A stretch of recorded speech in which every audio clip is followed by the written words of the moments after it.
حسن تیرا سا دیکھا نہ کہتے ہیں اگلے زمانے میرے آقا علیہ الصلوۃ والسلام جیسا حسین نہ تھا، نہ ہے، نہ ہوگا۔ میں آپ کی خدمت میں پیارے آقا صلی اللہ علیہ وآلہ وسلم کے مبارک قدمین شریفین کی شان و عظمت اور خوبصورتی بیان کرتا ہوں۔ آخری نبی مکی مدنی صلی اللہ علیہ وسلم کے دونوں قدمین مبارک نرم تھے، پرگوشت تھے، تلوے مبارک قدرے گہرے تھے، انگلیاں مبارک قدموں کی مناسبت کے اعتبار سے لمبی تھی جو دکھنے میں بہت خوبصورت لگتی تھی، اور میرے آقا علیہ الصلوۃ والسلام کے قدم مبارک اتنے ہموار تھے کہ پانی فی الفور ڈھل جاتا۔ خوبصورتی میں اپنی مثال آپ۔ حضرت انس رضی اللہ عنہ بیان کرتے ہیں میرے آقا صلی اللہ علیہ وسلم کے قدم مبارک تناسب کے ساتھ بڑے تھے، دونوں قدمین مبارک مضبوط، قوی، اوپر سے پرگوشت اور خوبصورت، ایسے کہ کسی انسان کے نہیں تھے۔ ایڑیاں کم گوشت، قدمین مبارکہ کی دونوں پنڈلیاں باریک اور سفید و لطیف گویا کھجور کا گابھا، مغز اور گدا۔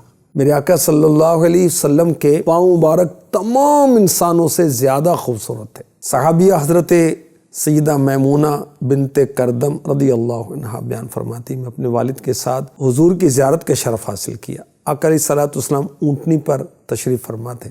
آپ صلی اللہ علیہ وسلم کے مبارک ہاتھ میں اس طرح چھڑی تھی جیسے اساتذہ کے ہاتھ میں ہوتی۔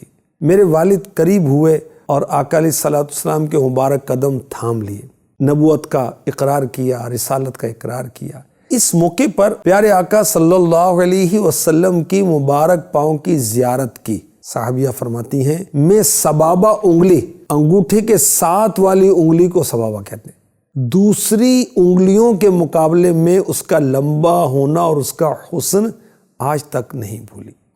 حضرت ابو ہریرہ رضی اللہ عنہ فرماتے ہیں پیارے نبی صلی اللہ علیہ وسلم جب چلتے تو پورے قدم لگاتے، کوئی حصہ ایسا نہ تھا جو زمین پر نہ لگے۔ یعنی ہمارے آقا علیہ الصلوۃ والسلام، دو روایتیں ہیں، اس میں تطبیق یہ کی گئی جب تیز چلتے تو سارا پاؤں زمین پر رکھتے اور آہستہ چلتے تو پاؤں کے تلوے زمین پر نہ لگتے۔ آقا علیہ الصلوۃ والسلام بہت وقار کے ساتھ چلتے، بہت تواضع کے ساتھ چلتے، ہمت و شجاعت کے ساتھ چلتے۔ ہمارے آقا علیہ الصلوۃ والسلام چلتے تو گویا زمین آپ کے لیے لپٹتی جاتی تھی۔ ابو ہریرہ رضی اللہ عنہ فرماتے ہم دوڑا کرتے، تیز چلنے میں مشقت اٹھاتے، اور پیارے آقا علیہ الصلوۃ والسلام بآسانی بلا تکلف چلتے، مگر پھر بھی سب سے آگے رہتے۔ بعض دفعہ حضور صلی اللہ علیہ وسلم صحابہ کے ساتھ چلنے کا قصد فرماتے تو اس صورت میں اصحاب آپ کے آگے ہوتے۔ میرے آقا علیہ الصلوۃ والسلام فرمایا کرتے میری پیٹھ فرشتوں کے لیے خالی چھوڑ دو۔ ہمارے آقا علیہ الصلوۃ والسلام کے مبارک قدمین شریفین کی شان دیکھیے، آپ پتھر پر پاؤں مبارک رکھتے تو پتھر نرم ہو جاتا، کس لیے کہ آقا آسانی سے اس پر سے گزر جائیں۔ ریت پر قدم رکھتے تو اس میں مبارک قدموں کا نشان نہیں پڑتا تھا تاکہ حضور آسانی کے ساتھ تشریف لے جائیں۔ یہ وہی مبارک قدم ہیں جن کی محبت میں کوہ احد و کوہ صبیر حرکت میں آیا۔ یہ وہی مبارک قدم ہیں جب رات کی عبادت کی طوالت ہوتی تو اس میں سوجن آ جاتی۔ یہ وہی مبارک قدم ہیں کہ جن سے مکے نے برکت حاصل کی، مدینے نے برکت حاصل کی، بیت المقدس نے برکت حاصل کی۔ میرے آقا علیہ الصلوۃ والسلام کے مبارک قدموں کو کوئی ٹچ کرتا تو اس کو ٹھنڈک محسوس ہوتی تھی۔ ایک صحابی فرماتے ہیں کہ حجۃ الوداع کے موقع پر میری عمر 5-6 سال تھی۔ یوم نحر کو میرے والد مجھے پکڑ کر مینا میں اس مقام پر لے گئے جہاں پیارے آقا علیہ الصلوۃ والسلام خطبہ ارشاد فرما رہے تھے۔ میں نے اپنے والد سے پوچھا یہ کون ہے؟ فرمائے اللہ پاک کے آخری نبی اور رسول ہیں۔ میں آگے بڑھا اور حضور کے اتنے قریب ہوا کہ میں نے آپ کے مبارک پنڈلی کو تھام لیا اور تبرکن چھو کر اس کے بعد اپنا ہاتھ آپ صلی اللہ علیہ وآلہ وسلم کے مبارک قدموں کے تلووں اور نعلین مقدسین کے درمیان رکھا۔ بس اب بھی میں اپنے ہاتھ میں ان کی ٹھنڈک محسوس کرتا ہوں۔ ہمارے آقا علیہ الصلوۃ والسلام کی مبارک ایڑیاں بہت کم گوشت والی تھی۔ عارض شمس و قمر سے بھی ہیں انور ایڑیاں، عرش کی آنکھوں کے تارے ہیں وہ خوشتر چاند اور سورج کے چہرے سے بھی میرے نبی کی ایڑیاں زیادہ نور والی ہیں۔ سبحان اللہ۔ حضرت ابراہیم علیہ السلام نے جس پتھر پر قدم مبارک رکھا اس میں آپ کے مبارک نشان ہے، مقام ابراہیم جس کو کہا جاتا ہے، اور ہر ایک جب اس کی زیارت کرتا ہے تو کہتا ہے کہ جن کا یہ قدم ہے، یہ قدم کتنا مبارک ہے، کتنا حسین ہے، تو قدم والے کتنے حسین و جمیل ہوں گے۔ جس طرح پتھر پر ابراہیم علیہ السلام کے مبارک قدموں کے نشان ہیں، اسی طرح بعض پتھروں پر اللہ کے پیارے حبیب صلی اللہ علیہ وسلم کے قدمین شریفین کے بھی نشان ہیں۔ بعض ان میں سے آج تک مختلف مقامات پر مخلوق خدا کی زیارت گاہ ہیں۔ میرے آقا علیہ السلام کے قدموں کی برکت کا کیا کہنا۔ آپ کی برکت سے اللہ تعالیٰ نے ہمارے لیے ساری زمین کو پاک اور سجدہ گاہ بنا دیا۔ میرے آقا علیہ السلام کا مسجد نبوی میں جہاں کثرت سے آنا جانا تھا، ممبر اور گھر حجرہ مبارکہ، اسے کہتے ہیں روضۃ الجنہ۔ میرے آقا علیہ السلام نے فرمایا میرے گھر اور ممبر کے درمیان جو جگہ ہے وہ جنت کے باغوں میں سے ایک باغ ہے۔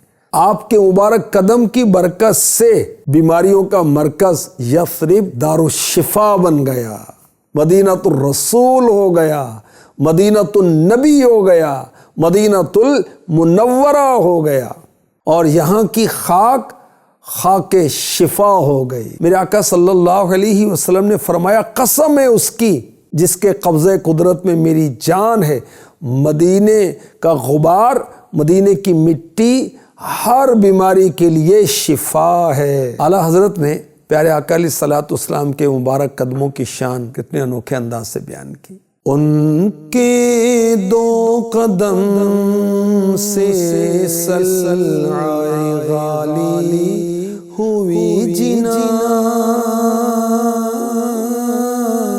واللہ میرے گل سے ہے جا ہو جلال گل۔